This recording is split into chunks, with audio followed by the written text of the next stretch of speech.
Over the past 2 years, I've wrote over 1,000 email scripts and tested them using Instantly and SmartLead. Here's 7 things that I've learned from writing over 1,000 email scripts so you don't have to do it yourself. My name's Harry and I run a cold outreach lead gen agency called Acquired. And we're currently making around $60,000 to $70,000 every single month. During the time running this agency, I've probably sent in excess of 10 million cold emails, and I want to explain to you what I've learned from doing this and what actually truly works in your cold outreach scripting. The first thing is that 90% of your replies will actually just come from 10% of your scripts. The truth is, most of your cold email scripts will completely flop and they won't work, but it's all about testing. A few will hit really hard and get good replies. All you need to do is track the data of these campaigns. Instantly and SmartLead or whatever cold email software you're using make it really easy to split test on the platform. What I recommend is as you create new campaigns, you want to be split testing for around 2 weeks to see what script is getting the best reply rate. As soon as you have a good idea what email is getting the most replies, what is smart to focus on is actually just scaling and doubling down on the best performing script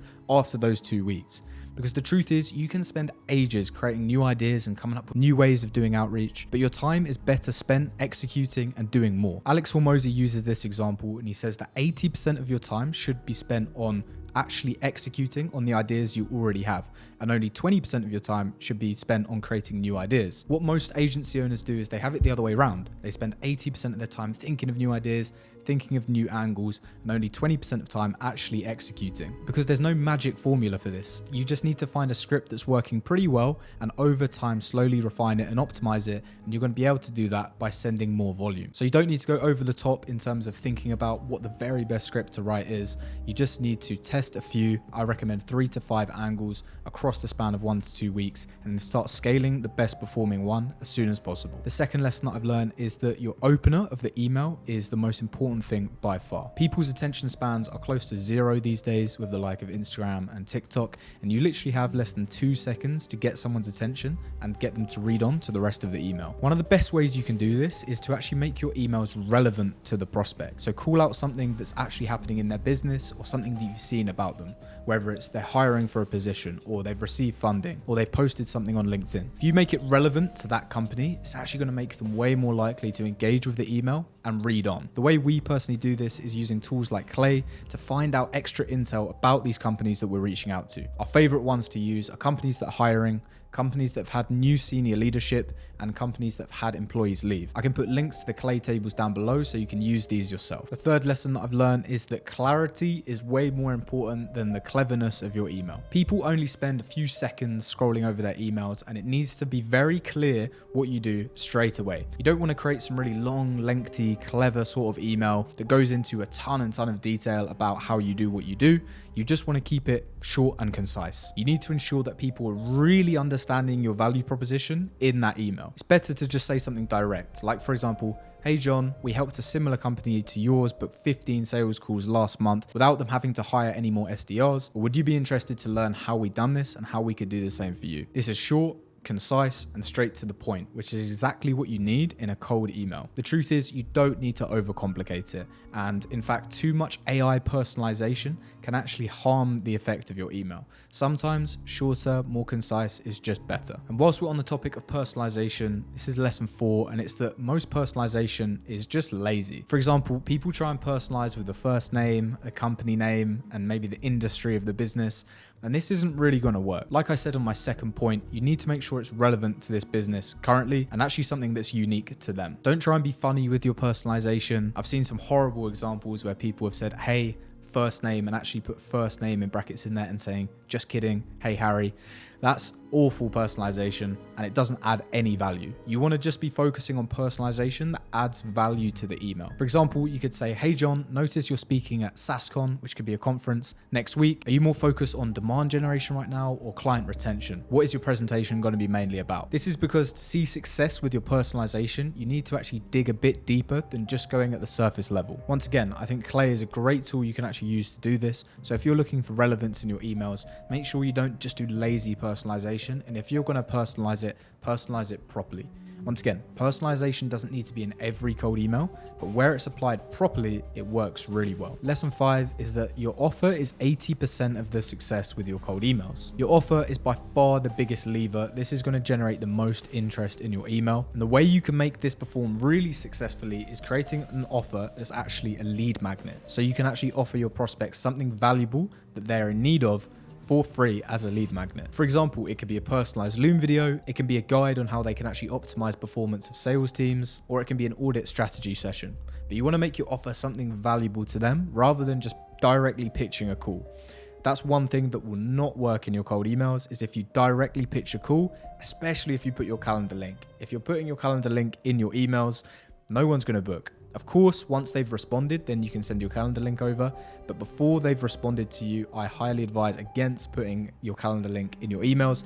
It just will put people off and they will not book through it. The only people that will book through those links are usually the leads that are completely desperate, have no money, and not high quality clients. So instead of just pitching a call, make your offer really attractive and offer them something in exchange to responding to your email. What we've seen work really well is personalized Loom videos going over guides that can actually help them with their outbound. It's low friction for the prospect. They're going to get value from it. And once they've actually seen the value that you can provide through a video, through a guide, or through an audit, they're far more likely to actually book a call in with you. Number 6 is that follow-ups are key. Now, especially if you're selling B2B, sales cycles are long and everything really is about timing.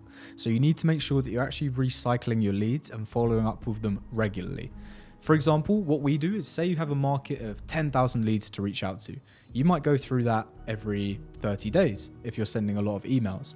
Now, I'd usually follow up with 2 follow-ups, one 3 days apart, then one 4 days after. These follow-ups usually are best to be value driven again, sending over case studies and sending over articles or resources that they can dive into. But what we do and what we recommend is that once you've followed up with them for that second time, actually put them into a recycle campaign at 30 days later with a new angle. Because the likelihood is, if you send someone a cold email 30 days later, they are not going to remember it. So instead of just sending this person 2 to 3 emails and then forgetting about them forever, every 30 days, recycle that lead, as long as, of course, they haven't opted out or unsubscribed, and try with a new angle. This just means that you can make your lists last so much longer and you can extract way more value from that list. Because like I said, in B2B, so much is about timing and you just need to get the timing right.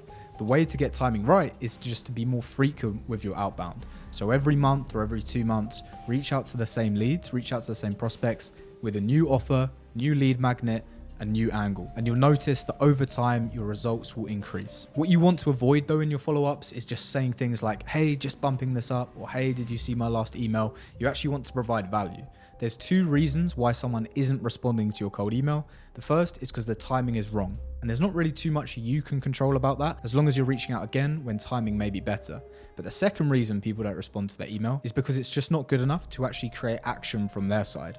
So how can you avoid that? So you need to make the follow-up emails even better than the first one to actually generate interest. What you can do is send case studies, send resources, send links, and just provide value. I personally like to attach YouTube videos and tutorials in our follow-up emails, just because it's actually providing genuine value rather than just annoying our prospects and saying, hey, just following up on this, hey, just follow up on that, because that's not going to make them convert. The thing that will make them convert is giving them more value and building more trust with them. And the 7th lesson that I've learned from sending all of these cold emails is that shorter pretty much always wins, especially working with a load of staffing and recruiting agencies who are typically a little bit older in demographic.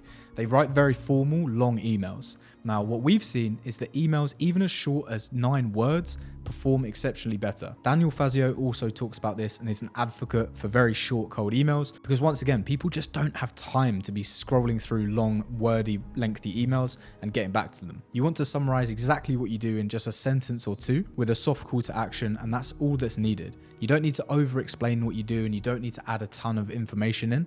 You just need to have that direct offer. Here's what I can help you with. Would this be of interest? Some of our highest performing emails have literally been 9 words in length, and this has allowed us to book calls with ease. No one wants to read your pitch deck in their inbox. What they want to do is just see how you can help them in 1 sentence, and if they're interested, they'll just respond back to you. But overall, what you need to remember is that you're not trying to sell in people's inboxes, you're just trying to start a conversation.